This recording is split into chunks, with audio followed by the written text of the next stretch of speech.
The night was quiet at the Global Space Monitoring Center. Most of the staff had gone home, leaving only a skeleton crew to watch over the countless screens and computers. Dr. Sarah Chen yawned as she sipped her third cup of coffee. Her job was to keep an eye on the Deep Space Monitoring System, looking for any unusual activity beyond the edges of our solar system. As she was about to start another round of routine checks, a red light began flashing on her console. Sarah sat up straight, her tiredness forgotten. She quickly tapped a few keys, bringing up a detailed view of the anomaly. "What in the world?" she muttered, leaning closer to the screen. The system was picking up a massive energy signature, unlike anything they had ever seen before. It was moving, and it was moving fast. Sarah's hands flew over the keyboard as she ran more scans and checks. With each passing moment, her eyes grew wider. She reached for her phone and dialed a number she had memorized, but never thought she'd have to use. "General Thompson, this is Dr. Chen at the GSMC. We have a situation. Code Omega." Within an hour, the once quiet monitoring center was buzzing with activity. Scientists, military officials, and government representatives poured in, their faces grim as they looked at the data streaming across the giant screens. General Thompson, a tall man with steel-gray hair, stood at the center of the room. "Dr. Chen, give us the rundown," he ordered. Sarah took a deep breath and stepped forward. At 2:37 hours, our Deep Space Monitoring System detected an enormous energy signature approaching the edge of our solar system. We've confirmed it's not a natural phenomenon. The signature suggests a fleet of ships, larger than anything we've ever imagined. A murmur ran through the crowd. Someone asked, "How many ships?" Sarah shook her head. "It's hard to say exactly, but our best estimate is thousands, maybe tens of thousands." The room fell silent as the implications sank in. "Are they hostile?" a woman in a sharp business suit asked. General Thompson answered, "We don't know yet, Madam President, but given their approach vector and the size of their fleet, we have to assume they're not here for a friendly chat." The President nodded, her face set in determination. "What are our options?" As the military and political leaders huddled together, discussing strategies and contingencies, Sarah turned back to her console. She couldn't shake the feeling that they were missing something important. She began digging deeper into the data, looking for patterns or anomalies that might give them more information about the approaching fleet. As she worked, she noticed something odd about the energy readings. "General," she called out, "I think you need to see this." The group gathered around her station as she pointed to a series of graphs on her screen. "The energy signature of the fleet, it's not consistent. There are fluctuations that don't make sense for a group of ships traveling together." "What are you saying, Doctor?" the President asked. Sarah took a moment to gather her thoughts. I think we're not just dealing with ships. The readings suggest some kind of spatial distortion. It's as if they're bending space itself to travel." The implications were staggering. If these aliens had mastered the ability to manipulate space-time, their technological advantage over Earth would be almost insurmountable. General Thompson's face hardened. "We need to prepare for the worst. Madam President, I recommend we initiate global defense protocols immediately." The President nodded gravely. "Do it. And someone get me the UN Secretary General on the line. We're going to need the whole world working together on this." As the room erupted into a flurry of activity, Sarah couldn't help but feel a mix of fear and excitement. Humanity had always wondered if we were alone in the universe. Now they had their answer, but it came with the threat of annihilation. She looked back at her screen, watching the blips that represented the alien fleet draw ever closer to Earth. Whatever was coming, she knew that the next few days would change the course of human history forever. The discovery had been made. Now, it was up to humanity to face whatever challenges lay ahead. As the first light of dawn broke over the horizon, Earth prepared to enter a new era, one that would test the limits of human ingenuity, courage, and unity in the face of an unprecedented threat from the stars. 3 days after the initial discovery, the alien fleet entered the solar system. Earth's leaders watched with bated breath as the massive ships approached Mars, then slowed to a stop.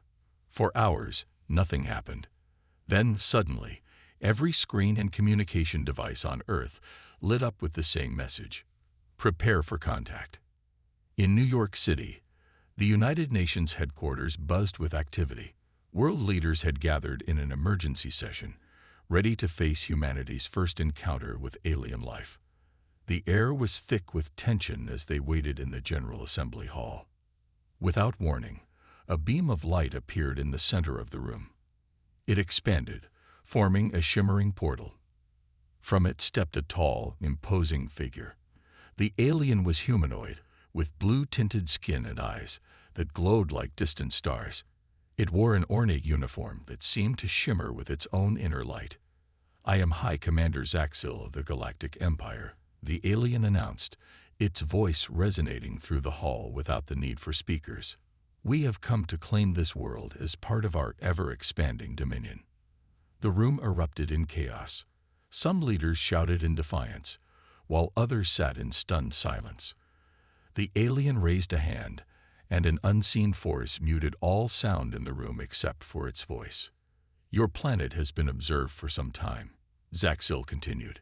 "While primitive, you have shown potential. The Empire offers you a choice: surrender peacefully and be integrated into our civilization, or resist and face annihilation." The President of the United States stood up, her face set in determination. "We appreciate your offer," she said carefully. "However, such a decision cannot be made lightly or quickly. Earth is composed of many nations, each with its own government and people. We request time to consult with all of our world's leaders and citizens." Zaxil's eyes narrowed. "You seek to delay. Why?" "Not at all," the President replied smoothly. "We simply wish to ensure that any decision made truly represents the will of all Earth's people. Surely a civilization as advanced as yours can understand the importance of thorough deliberation." The alien commander seemed to consider this for a moment. "Very well. You have 3 of your Earth days to reach a decision. We will return then for your answer." With that, Zaxil stepped back through the portal, which vanished as quickly as it had appeared. As soon as the alien left, the room exploded into frantic discussions. The Secretary General called for order, but it took several minutes before the chaos subsided. "We need a plan," the British Prime Minister said, voicing what everyone was thinking. 3 days isn't much time to prepare for, whatever it is we're going to do." The Chinese president stood up. "We cannot simply surrender our planet to these invaders, no matter how advanced they may be." "But how can we hope to fight them?" another leader asked. "You saw their technology. They could probably wipe us out without even trying." As the debate raged on, Dr. Sarah Chen, who had been invited to the meeting as a scientific advisor, quietly slipped out of the room.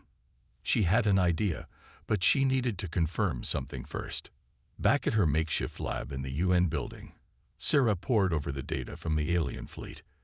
There was something about their energy signatures that had been nagging at her since the first discovery. As she cross-referenced the readings with the portal Zaxil had used, a theory began to form in her mind.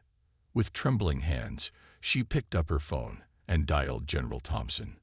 "General," she said when he answered, "I think I've found something. A weakness in their defenses. But we're going to need to act fast."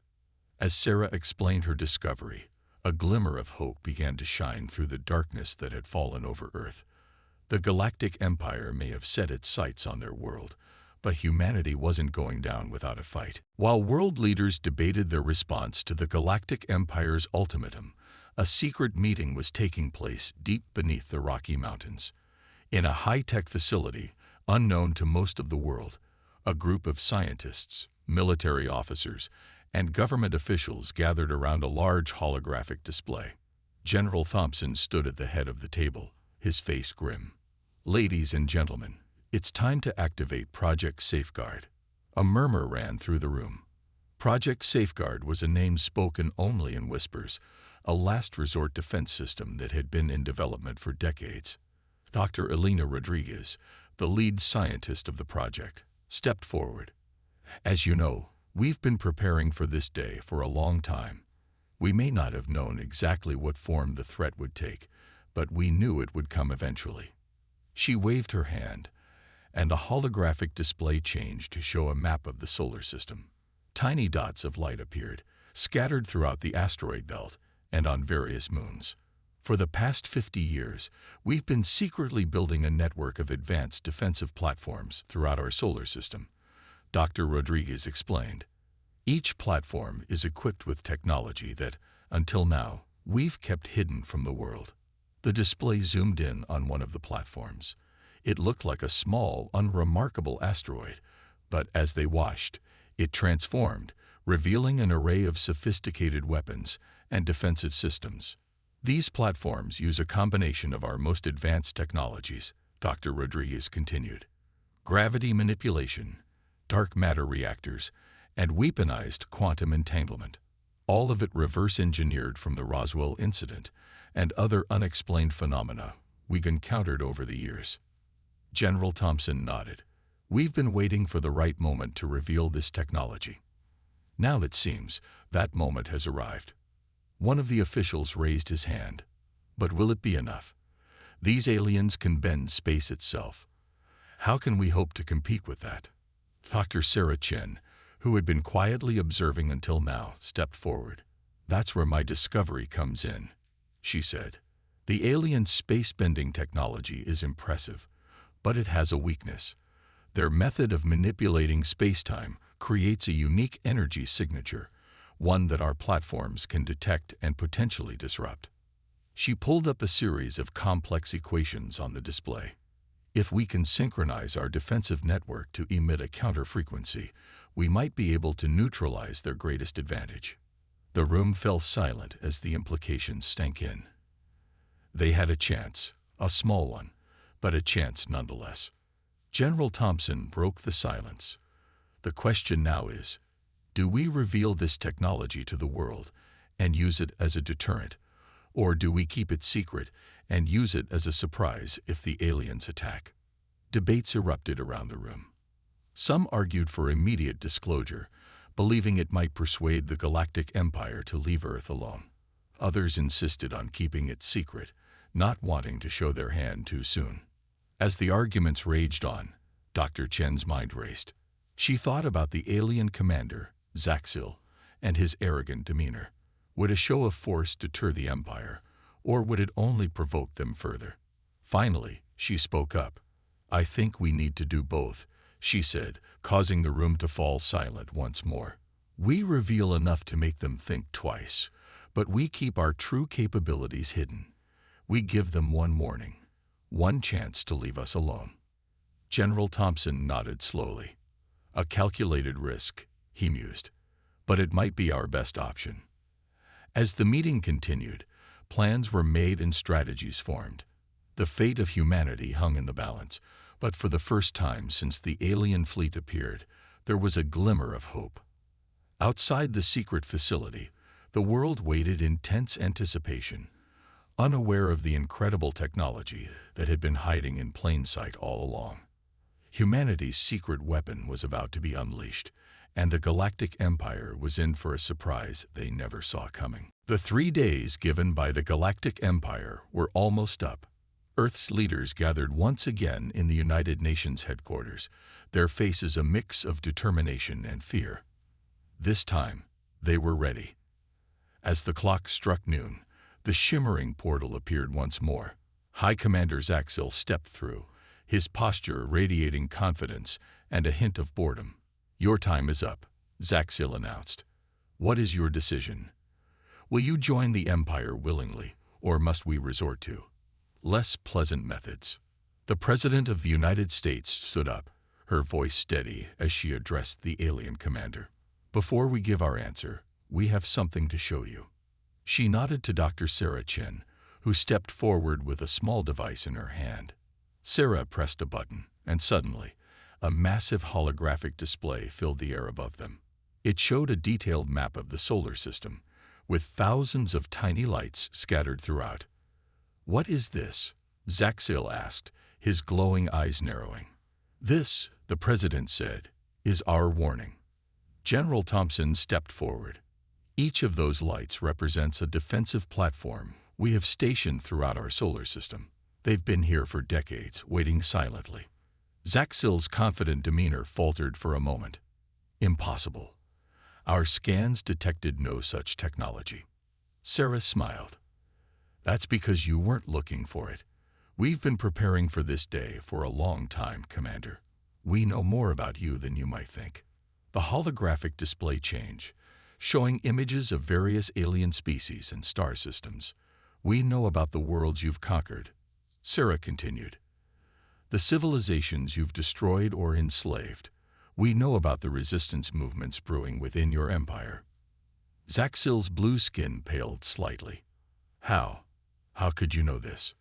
Let's just say we've had our eyes on the stars for longer than you realized, the president said. Now, here's our message. Leave Earth and its solar system alone. We have no interest in joining your empire or engaging in conflict.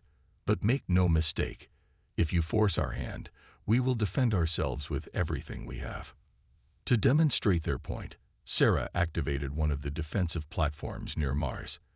A beam of energy shot out, cutting through space and narrowly missing one of the Empire's ships. The alien vessels immediately raised their shields, but the tension in the room was palpable. Zaxil's face contorted with anger. You dare to threaten the Galactic Empire? Do you have any idea of the forces we could bring to bear against your pitiful world? We do, General Thompson said calmly, and we're prepared for them. This was just a small demonstration of our capabilities. The choice is yours, Commander. Leave in peace or face the consequences. For a long moment, Zaxil stood silent, his eyes darting between the Earth's representatives and a holographic display. Finally, he spoke, his voice low and dangerous. You have made a grave mistake today, he snarled.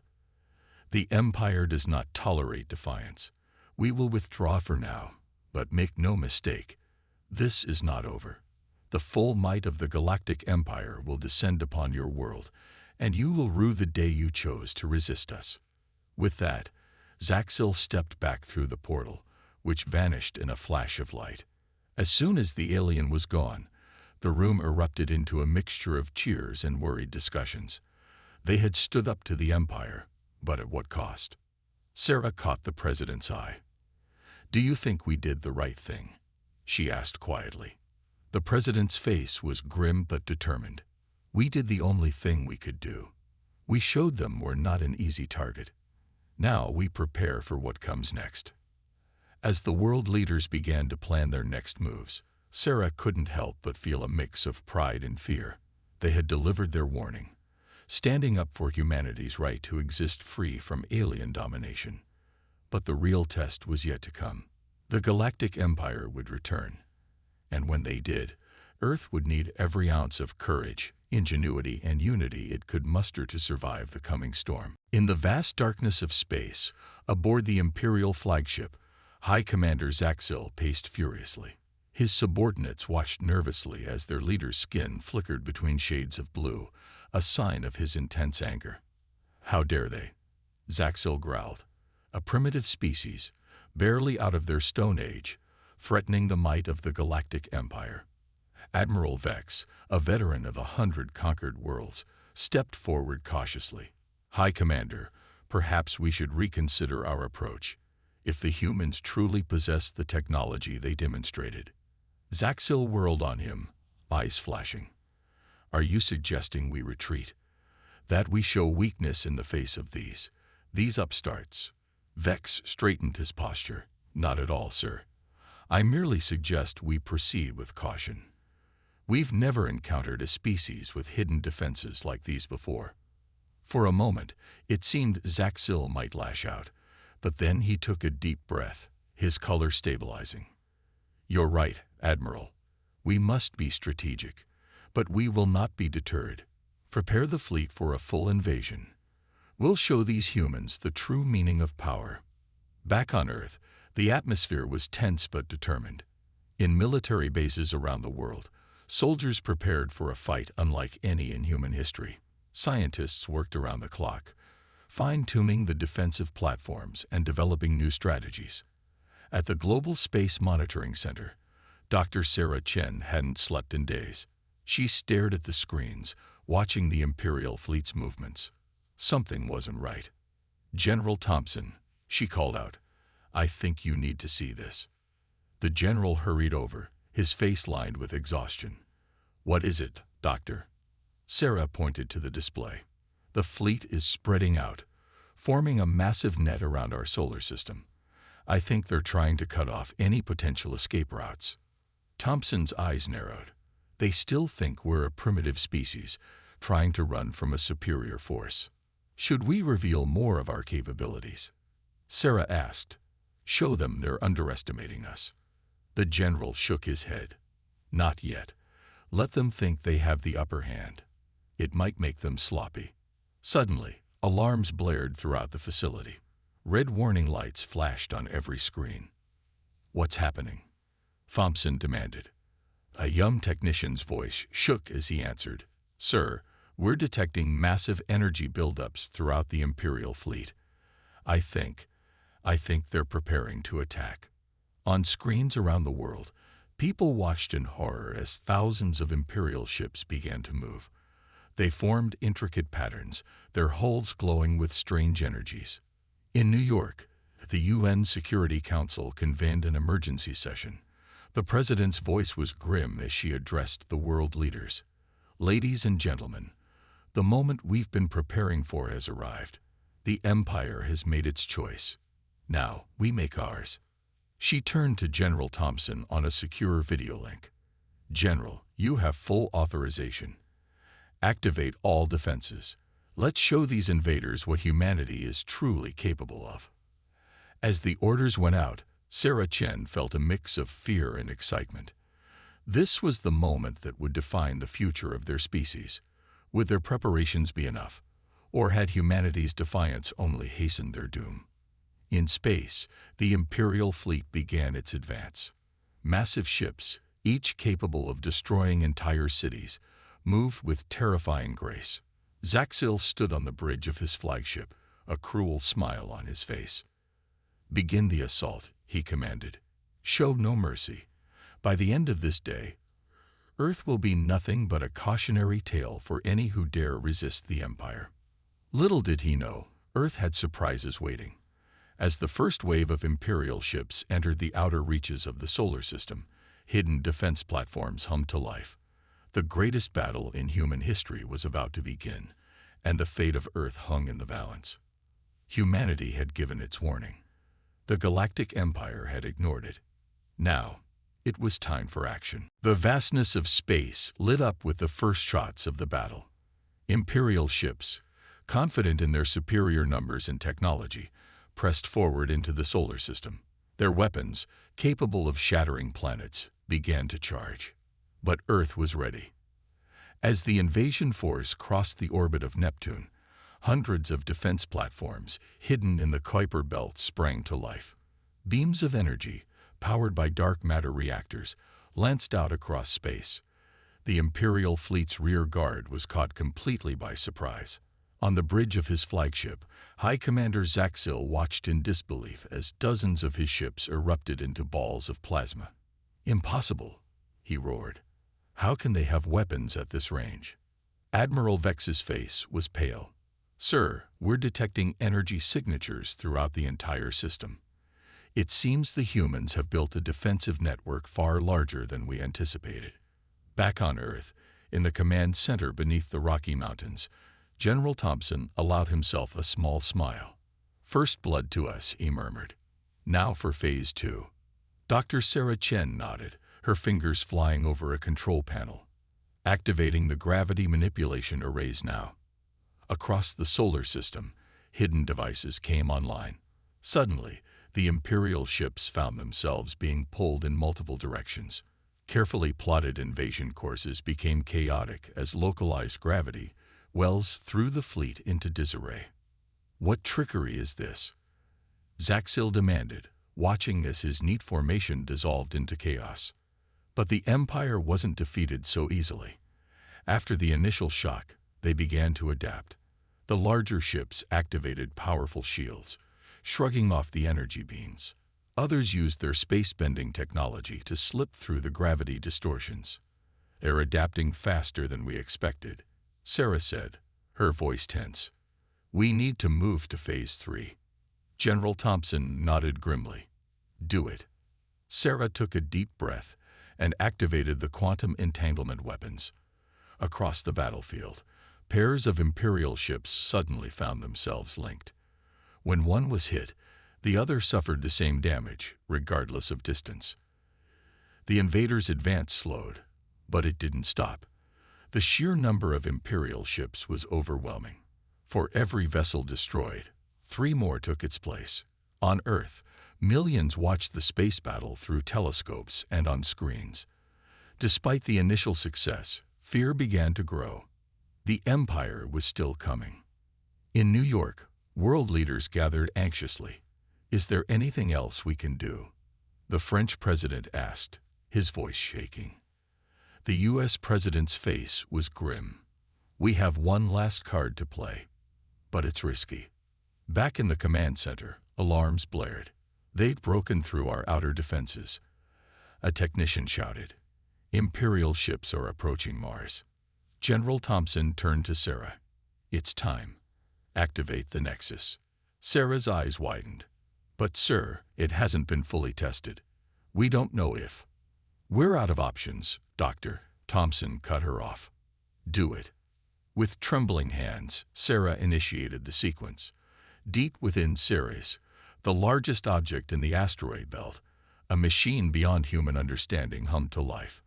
It was the Nexus, a device reverse-engineered from the most exotic alien technology ever discovered on Earth. In space, a ripple spread out from Ceres, invisible but felt by every ship in the system.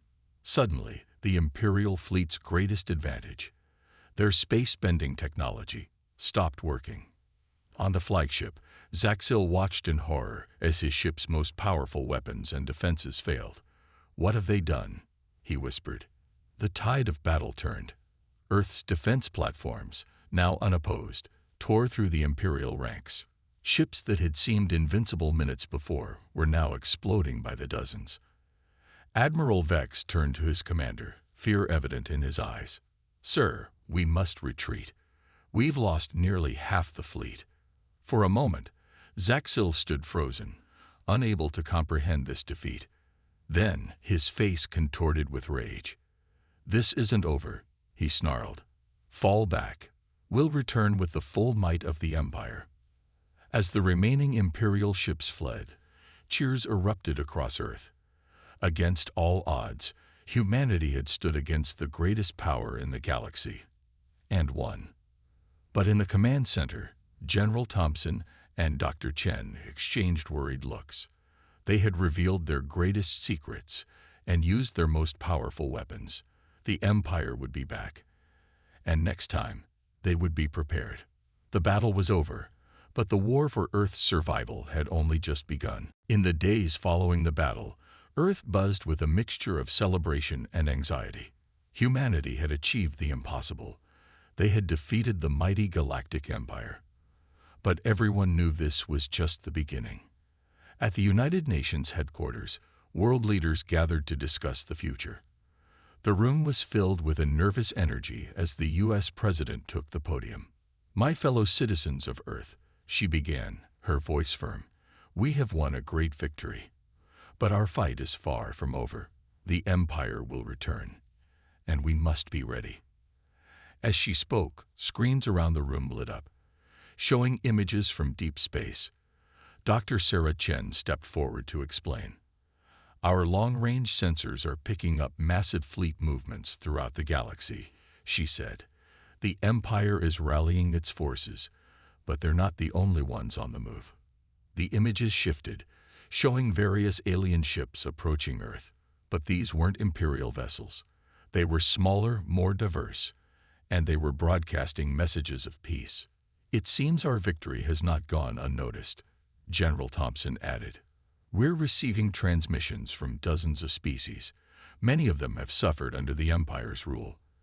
They see us as a symbol of hope. The room erupted in excited chatter. The Chinese president stood up. Are you suggesting we form alliances with these aliens? Sarah nodded. It's not just possible, it's necessary. We've shown we can bloody the Empire's nose, but we can't face them alone in the long run. We need allies. Over the next few weeks, Earth became a hub of interstellar diplomacy. Ships from across the galaxy arrived, carrying ambassadors eager to meet the species that had defied the Empire. Each brought tales of oppression, but also knowledge and technology beyond human understanding. In a secret facility, Dr. Chen worked tirelessly with alien scientists, combining their knowledge with Earth's unique innovations. The results were staggering.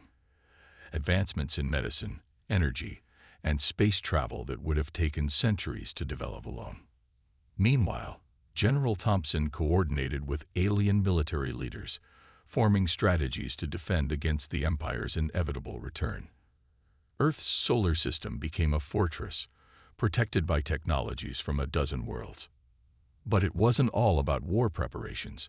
As humans and aliens worked together, they shared cultures, ideas, and dreams.